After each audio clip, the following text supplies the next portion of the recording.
Mariechen, if you're listening to this, then you've received my letters. I pray to God that you're okay. And that you come armed with the might of the Allied forces.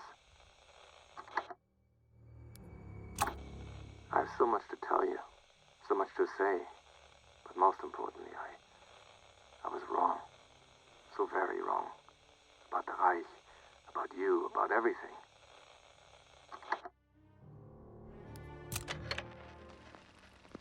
The Führer had asked for something exceptional from my staff. A soldier who does not rest, a soldier who does not fear, and a soldier who does not shy away from the shadow of death. I have found that soldier. Or perhaps it is better to say that I have birthed him. But I'm getting ahead of myself. I had begun to lose hope in our ability to find artifacts of significance. But then, divine providence, the Führer had asked for something exceptional from my staff. A soldier who does not rest, a soldier who does not fear, and a soldier who does not shy away from the shadow of death. I have found that soldier. Or perhaps it is better to say that I have birthed him.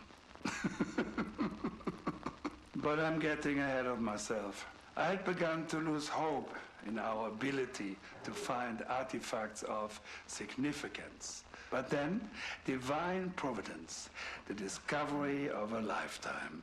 The hilt to the legendary sword of the Holy Roman Emperor, Frederick Barbarossa, the embodiment of German nobility, German power. The Ahnenerbe was sent to reclaim the sword piece for Hitler's personal collection, and they could not move it, not with chains, not with tractors, nothing. When the mountain will not come to... I brought everything to the mountain. My tools, my stuff, the foremost weapons expert in the Wehrmacht, Gruppenführer Heinz Richter. Little did we know that we were about to uncover something that would change our understanding of the world.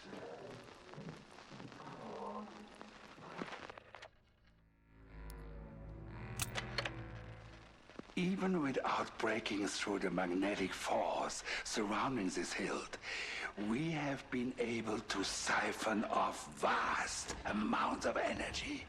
And this is where I made my greatest discovery.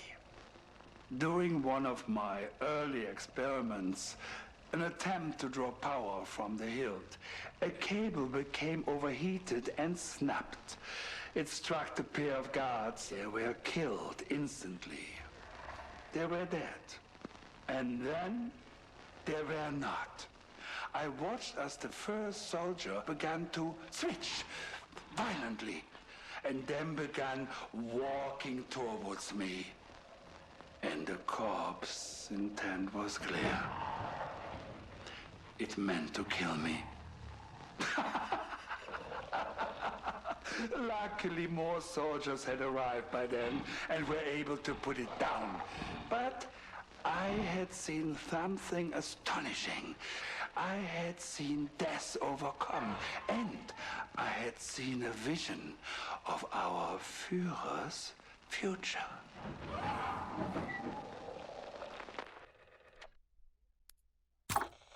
After I came home and took over our father's shop, I was angry, furious. Having to leave my studies at Heidelberg to care for him had been bad enough. But my mentor, my idol, Professor Lehnert, the man responsible for the Deutsche Physik, he chose to retire in my absence? My dream of playing a role in a German scientific renaissance, it was dead. I lost hope. It was a dark time. I know that our fights had turned ugly. We both said things that we didn't mean. I was convinced that the Nazi Party held the brightest future of our people, and you only saw the darkness. You saw more clearly than I did.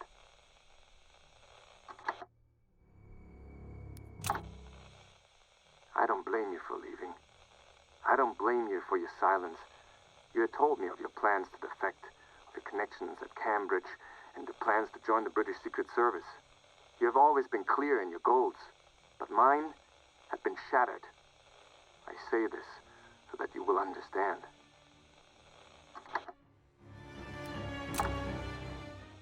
Mariechen, I wept when they found it.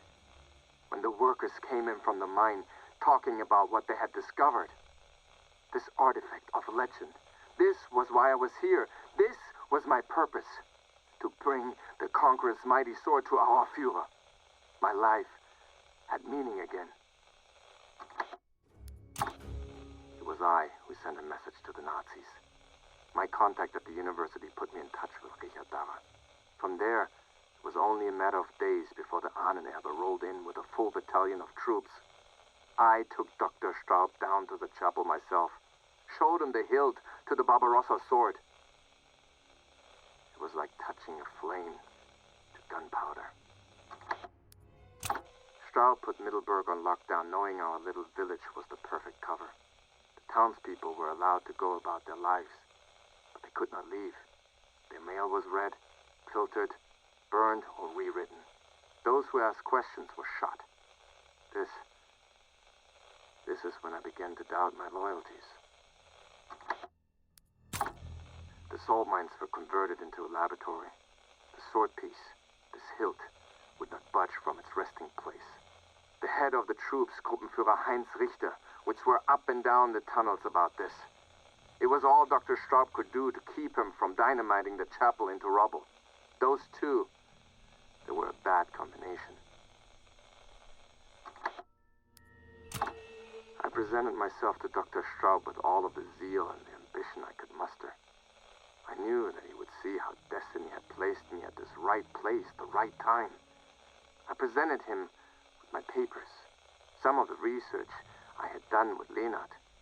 He looked down his nose at me, said my work was amateur, poorly documented. But in the end, because I knew the area, he said I might be useful. Like a desperate fool, I was grateful for this. I thanked him. He knew of our father, Marie. He had heard of how father's weapon designs had helped the Kaiserliche Marine. But he laughed that the brilliant Heinz Fischer had ended up making toys.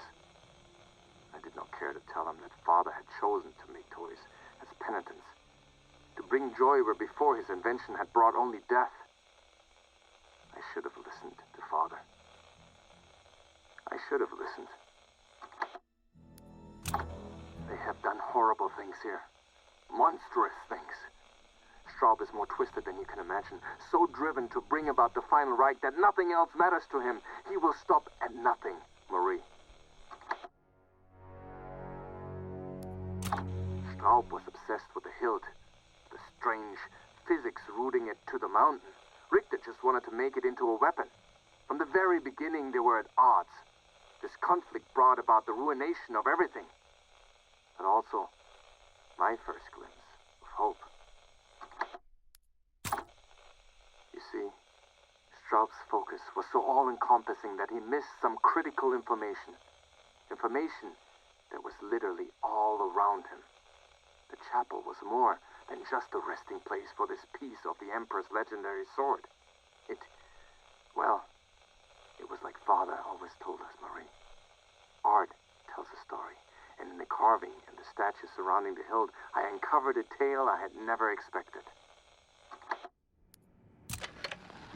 Geistkraft. The name I have given this new form of energy.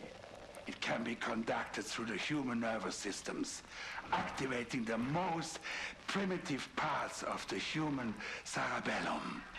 The Untoten are preserved by the same energy that drives them. There are machines now, muscles and bones, driven by their loyalty to their master. I have found that by triggering the pain receptors on these corpses, I can augment the soldier's strength and speed. As someone who has extensively studied the effects of pain. It was inspirational. I have found my purpose here. I am to bring pain to the world.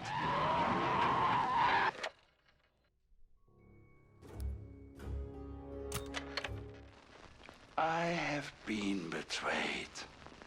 Klaus has been sabotaging my work all along. He will pay.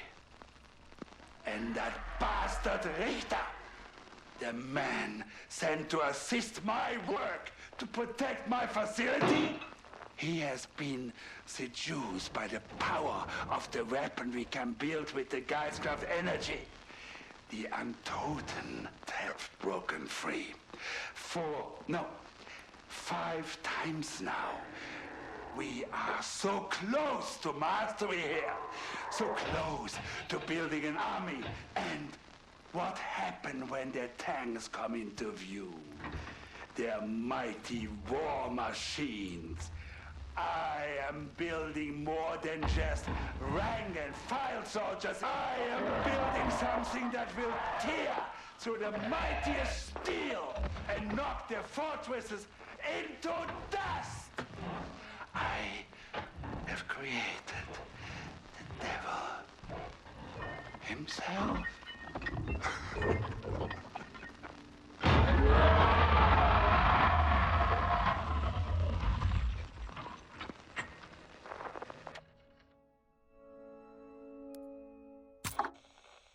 There's more to this than buried treasure.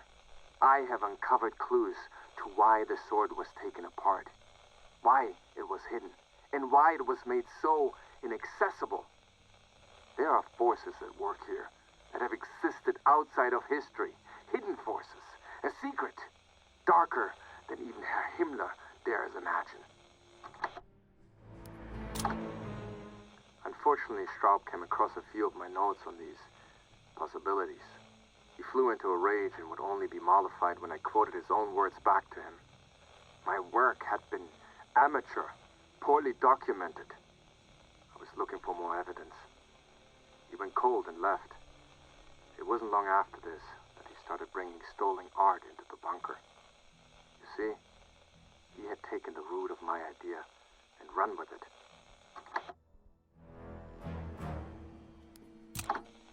If Straub had chosen to work with me on this, I could have elaborated on why this art may contain the clues we need to unlock the hilt.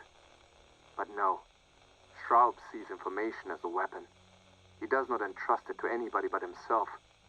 This is his greatest weakness. Mariechen, I cannot put this more succinctly. There are others, other forces aware of the sword, of its powers, and they are actively working to keep it out of our hands. A secret organization, a cabal, dedicated to keeping this hidden. Soldiers, artists, engineers, I don't know how deep this goes, but Straub is now aware of this. You need to be aware as well. First, look for paintings created by those who would be opposed to the Nazi Party. I have my suspicions that they would be the easiest to recruit into this effort. Second, my research has led me down paths that extend far beyond Mittelburg, beyond Germany.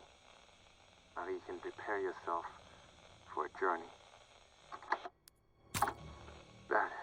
That may be all I can share with you. Straub grows more suspicious of me every day. Dear sister, I have spent my time here preparing a way for you to defeat Straub and his evil. I have sabotaged his work. I have hidden weapons and tools that will give you the power to counter the horror that grows from beneath the mountain. My hope is that somehow you can forgive me. I must go into hiding now. I'm about to release Straub's most powerful weapon. I cannot promise that I will survive what happens next. But I pray it will open a way for you to find your way into this nightmare.